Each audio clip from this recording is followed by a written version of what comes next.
ప్రభు నామమున అందరికీ శుభోదయం. ఈరోజు దేవుని వాగ్దానము ఏమనగా, కీర్తనల గ్రంథము 23వ అధ్యాయము 6వ వచనము. నేను బ్రతుకు దినములన్నీ కృపాక్షేమములే నా వెంట వచ్చును. చిరకాలము యెహోవా మందిరములో నేను నివాసము చేసేదను. సహోదరి సహోదరులారా, మన కాపరి మనకు ముందు నడుస్తాడు. మేలు అనుగ్రహము వెన్నంటి వస్తాయి. జీవనయాత్రలో మనకు తోడుగా వస్తున్నవి ఎంత శ్రేష్టమైనవి. మనము ఆయన మందకు చెందిన వారమైతే అనంత యుగాలకు ఆయన సంరక్షణలో క్షేమంగా ఉంటాము.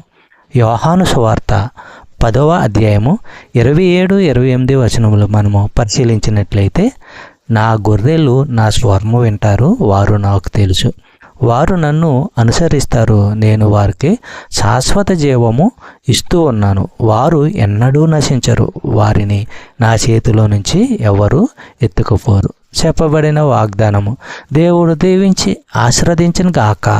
ఆమేన్.